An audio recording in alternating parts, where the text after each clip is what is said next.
ये सोरेन खानदान जो है, अभी हेमंत सोरेन मारंगबुरु बेच दिया 5 जनवरी 2023 को। 32 का खतियान के नाम से पूरे झारखंड के लोगों को ब्लैकमेल किया और ये संताली राजभाषा का भी खिलाफ है। सरना धर्म कोड के नाम पर सरना आदिवासी धर्म कोड की बात करता है। सोरेन खानदान, शिबू सोरेन, हेमंत सोरेन और जेएमएम पार्टी दोषी है। ये दिसोम गुरु जो है, यही तो सबसे पहले झारखंड राज्य को बेचा है। तो ये हम आदिवासियों के साथ बड़ा धार्मिक शोषण है। बहुत सारे पार्टी जो है उसके साथ जितना आदिवासी नेता जुड़ा हुआ है वो आदिवासियों की बात नहीं करता है। आपने 8 नवंबर को रांची में जमा होने के और 8 दिसंबर को भारत के बंद के आह्वान कर रहे हैं। क्या है मांग आपकी और क्यों ये बात का आह्वान कर रहे हैं? भारत देश के लगभग 15 करोड़ आदिवासी जो प्रकृति पूजक हैं और जो हिंदू मुसलमान ईसाई आदि नहीं हैं, हम लोग उनके लिए सरना धर्म कोड के नाम से मान्यता की मांग कर रहे हैं। और इसके लिए देश विदेश से लाखों आदिवासी जो अपने को प्रकृति पूजक मानते हैं, मूर्ति पूजक नहीं मानते हैं, वो लोग रांची के मोराबादी मैदान में जमा होंगे। वहाँ से हम लोग भारत के महामहिम राष्ट्रपति द्रौपदी मुर्मू, माननीय प्रधानमंत्री नरेंद्र मोदी जी और कांग्रेस के 2 बड़े नेता माननीय राहुल गांधी और माननीय सोनिया गांधी को ललकारेंगे कि भारत देश में धार्मिक मान्यता का मामला संविधान का मौलिक अधिकार है। तो 2011 की जनगणना में जब भारत के आदिवासी प्रकृति पूजक 50 लाख की संख्या में अपना नाम दर्ज कराया सरना धर्म के साथ और जैन धर्म वाले दर्ज कराए केवल 44 लाख, तो हम जैन से भी ज़्यादा हैं। जैन को मान्यता दी गई है तो हमें क्यों नहीं दी जाती है? ये हमारा मौलिक अधिकार भी है। और इस मामले पर हम लोग कांग्रेस और भाजपा दोनों को दोषी मानते हैं, क्योंकि 1951 की जनगणना तक आदिवासियों का अलग धर्म कॉलम था, जिसको बाद में कांग्रेस ने हटा दिया। आप बीजेपी और संघ वाले जबरन आदिवासी को हिंदू का ठप्पा लगाना चाहते हैं। तो ये हम आदिवासियों के साथ बड़ा धार्मिक शोषण है, अन्याय है, अत्याचार है और मानवाधिकार का उल्लंघन भी है। तो 8 नवंबर को हम लोग रांची से सभी बड़े दल, बड़े नेताओं का आह्वान करेंगे, ललकारेंगे। और यदि तब भी इन लोग इसकी घोषणा नहीं करेंगे 1 महीने के भीतर, तो 9 दिसंबर को हम लोग भारत बंद के लिए मजबूर होंगे। 8 दिसंबर आपने लिखा? सॉरी, 8 दिसंबर को हम लोग भारत बंद के लिए मजबूर होंगे और रेल रोड चक्का जाम करेंगे। दूसरी बात हमारा ये कहना है, ये जो बोकारो जिला में ही लुगुबुरु लालपनिया में है, जो आदिवासियों का पवित्र धार्मिक स्थल है। गिरिडीह जिला में मारंगबुरु है, वो भी पवित्र धार्मिक स्थल है। बगल में पड़ोस के पुरुलिया जिला बंगाल में अयोध्याबुरु।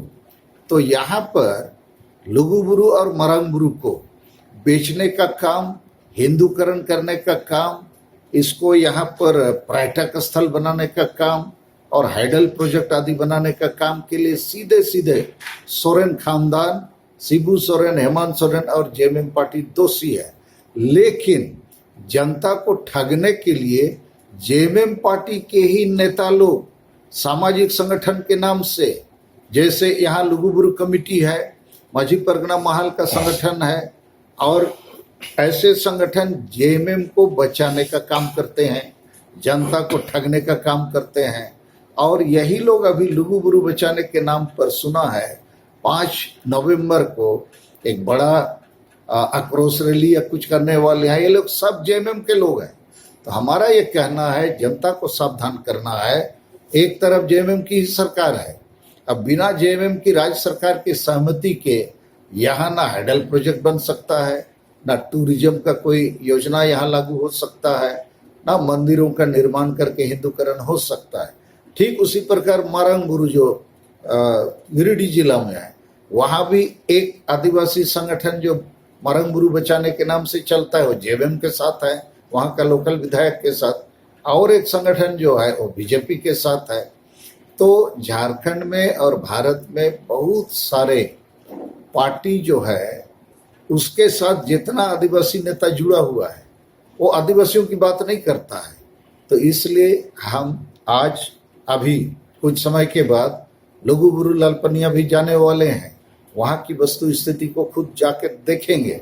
लेकिन हमारा संदेश आज की इस प्रेस कॉन्फ्रेंस में यही है, 8 नवंबर भारत के आदिवासी अपनी धार्मिक आज़ादी के लिए रांची चलो और 8 दिसंबर सरना धर्म कोड लेने के लिए भारत बंद करना होगा, करेंगे। अब सवाल ये है कि एक तरफ जेएमएम के जो दिशम गुरु कहलाते हैं शिबू सोरेन, जेएमएम आदिवासियों का रहनुमा कहलाता है, और आपके अनुसार से वो कैसे रहनुमा है जो क्या आदिवासियों के साथ में छल कर रहा है, जिस तरह से आपने बातें कही? देखिए, ये दिशम गुरु जो है यही तो सबसे पहले झारखंड राज्य को बेचा है 3.5 करोड़ रुपयों में। 1993 साल में नरसिम्हा राव की सरकार को बचाने के लिए काम किया, छूट गया बाद में, लेकिन अभी फिर ये मामला माननीय सुप्रीम कोर्ट में विचाराधीन आ गया है कि घूस देके वोट देने का मामला आपराधिक है, भ्रष्टाचारी है। तो ये भ्रष्टाचार है। ये सोरेन खानदान जो है, अभी हेमंत सोरेन मारंगबुरु बेच दिया 5 जनवरी 2023 को, 32 का खतियान के नाम से पूरे झारखंड के लोगों को ब्लैकमेल किया, और ये संताली राजभाषा का भी खिलाफ है। सरना धर्म कोड के नाम पर सरना आदिवासी धर्म कोड की बात करता है। तो ये सब कुछ विस्थापन पलायन को नहीं रोकता है, रोजगार की बात नहीं करता है। 2019 में जो वायदे किए थे चुनावी, एक भी पूरा नहीं किया। तो ये बाप बेटा जो है, सोरेन खानदान जो है, आदिवासी भोले भाले हैं, ना समझ है, राजनीति को नहीं समझते हैं। सबका वोट ले लिया और सबको पूरी तरह से धोखा दिया है। तो इसलिए हम इसके खिलाफ है। अभी मारंगबुरु या लुगुबुरु का मामला इन्हीं के चलते हैं। ये लोग तो लुगुबुरु में हर साल जाते हैं, मुख्य अतिथि बनते हैं, मीटिंग करते हैं, और इन्हीं का आदमी लोग वहाँ है जो लोगों को अभी फिर से गुमराह करने के लिए विरोध भी करेगा। जैसे 14 अक्टूबर को यहीं पर कुर्मी महतो का विरोध हुआ, ये जेएमएम का नेता लोग ही किया था, जन संगठन के नाम से 2-3 हजार लोगों को जुटाया। लेकिन यही जेएमएम पार्टी बाप बेटा 2018 में लिख के दे दिया सरकार को कि कुर्मी महतो को आदिवासी बनाया जाए। तो एक तरफ पार्टी जेएमएम जो है आदिवासियों का गला घोंटने के लिए, आदिवासी का अधिकार, हिस्सेदारी, आरक्षण, जमीन लुटाने के लिए कुर्मी महतो को आदिवासी बनाने का लिख के देता है, और उसी का नेता यहाँ पर आके कुर्मी महतो का विरोध करता है। तो जेएमएम का विरोध क्यों नहीं करता है? तो ऐसे ही बहुत सारे संगठन जो है, ये दोगलापन है, दोहरी नीति है, आदिवासी के साथ भीतरी घात है। हो चाहे कोई विशेष त्योहार या हो रोज के स्वास्थ्य की बात, सुधा के उत्पाद इतने शुद्ध, इतने स्वादिष्ट, दिल चाहे इसे ही बार बार। सुधा डेयरी के दूध, दही, लस्सी और अन्य उत्पाद के लिए पधारे रांची के सुधा पार्लर। IIT जी नीट एस्पिरेंट्स के सपने को पंख देने आ गया है कंप्लीट सॉल्यूशन इंस्टीट्यूट। यहाँ है smart classroom, 1-to-1 doubt clearing session, ask the expert, video solution और भी बहुत कुछ। मतलब हम करेंगे आपको गाइड, बनेंगे आपके mentor. Foundation classes from class 6 onwards for your bright future. Visit complete solution institute.